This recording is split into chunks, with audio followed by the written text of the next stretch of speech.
Well, hello everybody. Welcome to another episode of Historical Markers. It's a little windy.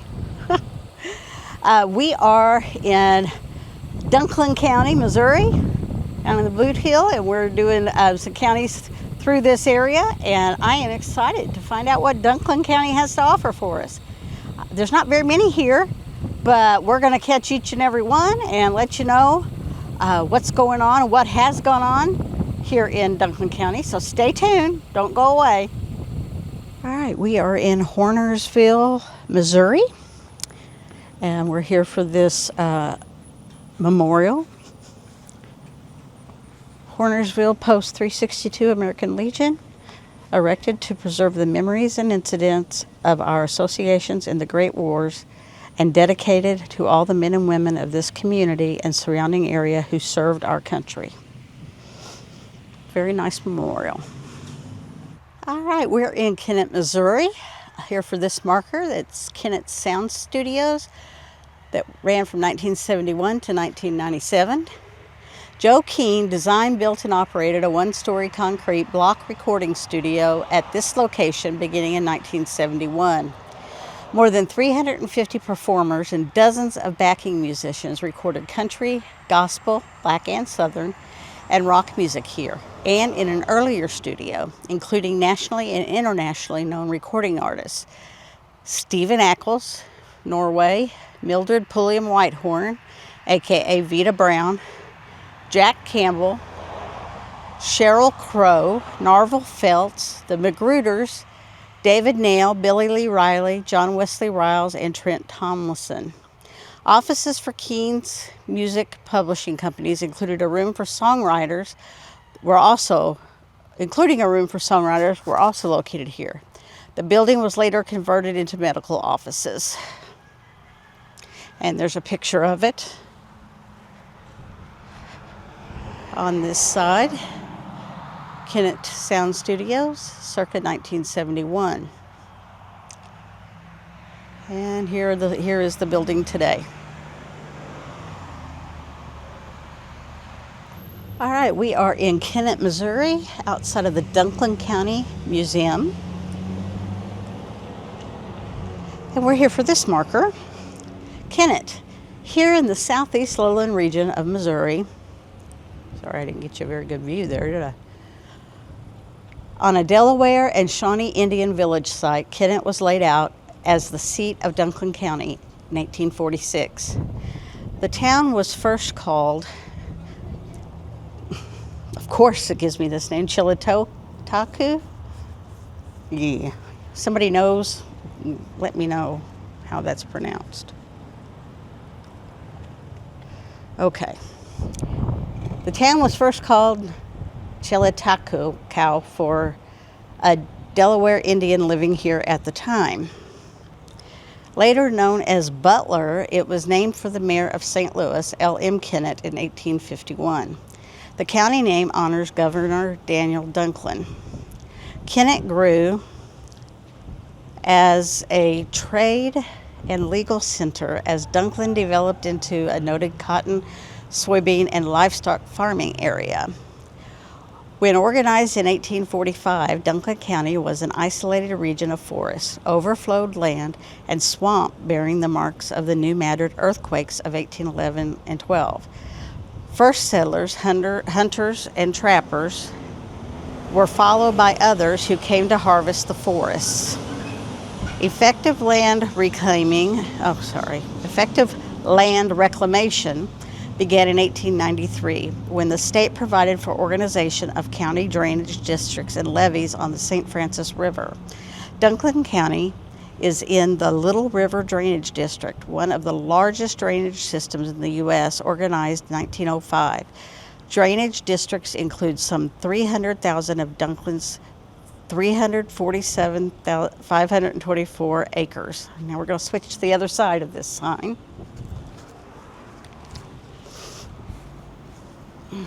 Okay, I'm going to have to go around on this walkway because I can't really read it. Okay, here we go.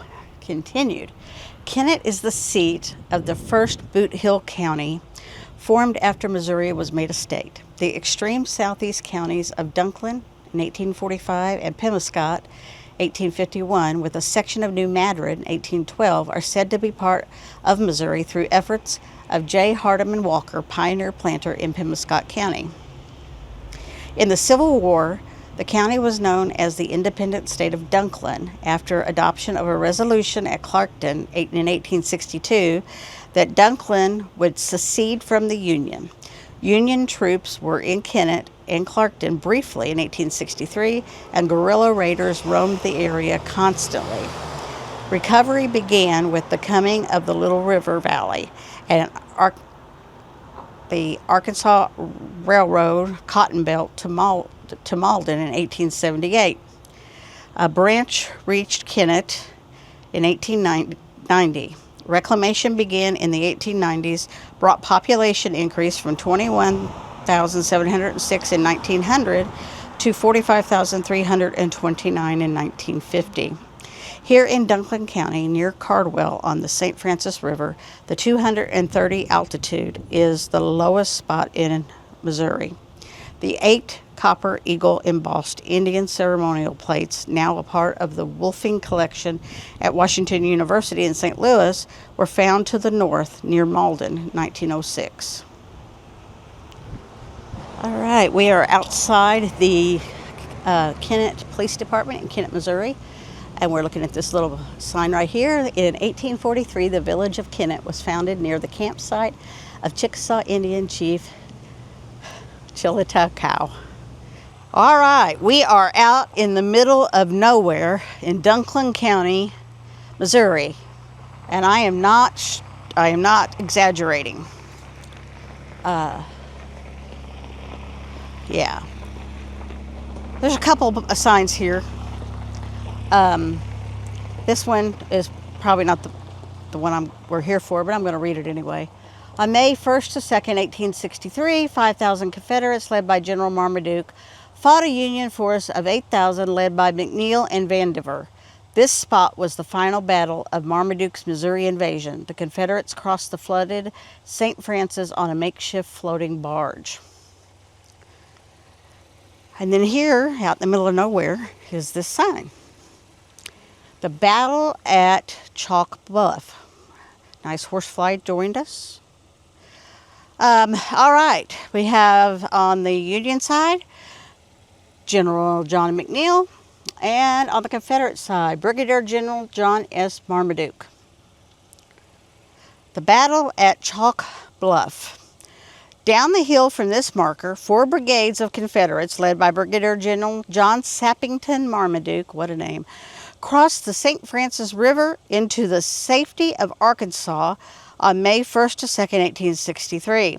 The Cape Girardeau Raid, April 17th to May 2nd, 1863, was the last fight of Marmaduke's second expedition into Missouri. Union troops, led by General John McNeil, pursued the fleeing Confederates. Their escape into Arkansas was successful due to the hasty construction of a makeshift bridge at the crossing. Marmaduke attacked the Federal Supply Depot at Cape Girardeau a week into his southeastern Missouri raid. He found the town too well defended by McNeil's Federal troops and withdrew to Jackson. Pursued by Union troops, the Confederates left Jackson for Bloomfield on April 27th. Skirmishes occurred all the way to Bloomfield. Persistent rain, muddy roads, and high water hindered their retreat. Confederates destroyed both bridges on the Whitewater and Castor Rivers. Union troops had to rebuild them to continue their pursuit. And there's the map showing the different raids in the directions that they went and who did what. And when we're going to continue the Cape Girardeau raid, Marmaduke undertook the Cape Girardeau raid to show a Confederate presence in Missouri, recruit men, and gather provisions for his ill-supplied brigades. Confederate authorities hoped it would relieve Federal pressure on Little Rock and Vicksburg. At the time of the raid, Union forces had bases at Cape Girardeau and Pilot Knob, and they occupied primary towns such as Fredericton and Bloomfield and held outposts along major roads to Arkansas. Union troops occupy Bloomfield.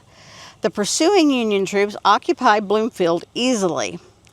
The Confederates had retreated by the time the Union forces arrived. Brigadier General William Vandiver, who brought reinforcements from Pilot Knob during the Confederate assault on Cape Girardeau, assumed command of the operation. He placed McNeil in charge of 2 fresh brigades to continue the advance on the Confederates. Bad roads that ran through swamps and thick forests slowed McNeil's troops down. This permitted the rebels to check the Union advance. On May 1st, McNeil's force skirmished with the Confederate rear guard until they passed through 4 Mile, a village 4 miles from St. Francis. The Confederates established a strong defensive position at Gravel Hill, a mile further toward Chalk Bluff. With Marmaduke's men concealed behind breastworks constructed of logs and brush, the 3rd Missouri Cavalry Regiment of the Union charged into an ambush. The regiment fell back until Union artillery and reinforcements arrived. And there's Brigadier General William Vandiver. Oh, when I was reading about the Cape Girardeau raid, I skipped. I apologize. This is a separate section.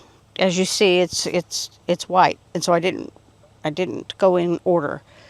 So here, the Cape Girardeau raid, we're continuing up here. On April 18, 1863, Marmaduke led about 5,000 men into southeast Missouri. Colonels John Q. Burbridge, Colton Green, and Joseph O. Shelby commanded 3 brigades of Missourians and Arkansans. I have no idea. Arkansans. Colonel George W. Carter commanded a brigade of Texas troopers.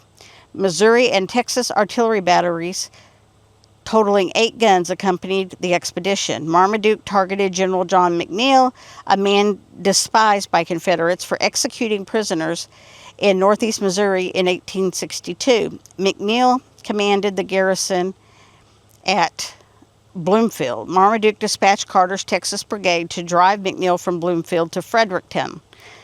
Marmaduke planned to entrap the Yankee and his command. McNeil escaped Bloomfield before Carter arrived. Instead of marching towards Fredericktown, he rode to Cape Girardeau with the Texans in pursuit. Marmaduke moved to Cape Girardeau to assist Carter, but Union forces repulsed his attack there on April 26. General William Vandiver's Union reinforcements from Pilot Knob arrived, and Marmaduke's brigades began a fighting retreat to Arkansas. So that finishes up this Cape Girardeau raid section that I read out of order. So here, this walk going towards the Chalk Bluff, we're going to move up here to, it says, Confederates build a bridge at Chalk Bluff. Before leaving Bloomfield on April 30th, Marmaduke sent men to construct a bridge over the St. Francis River at Chalk Bluff. The men, commanded by Major Robert Smith, built a rickety bridge of logs tied together with rope and vines. During the night on May 1st, the Confederates began withdrawing across the St. Francis River, 1 brigade at a time, into Arkansas. Horses had to swim the swirling river, and several drowned in the process. Troops disassembled guns and sent parts over the river on a raft. By daylight, on May 2nd, Marmaduke's entire command, except a few stragglers, had crossed the river. The Confederates cast off the bridge and raft downstream. Later that morning, McNeil's brigades moved toward the river, hoping to destroy the Confederate command. The rebels on the Arkansas shore greeted them with heavy fire that unhorsed McNeil and killed and wounded several of his men. The Union artillery opened a heavy but ineffective cannonade. The Confederates marched away without loss, concluding the fight at Chalk Bluff. And the aftermath of this battle. Vandiver estimated Union casualties at no more than 50 killed, wounded, and missing. The Confederates likely suffered similar losses. Marmaduke scored a tactical victory at Chalk Bluff by avoiding a major engagement with his back against the river, thereby saving his army. Strategically, his raid had been a failure. He could not maintain a presence in Missouri and gained only enough recruits to replace his losses.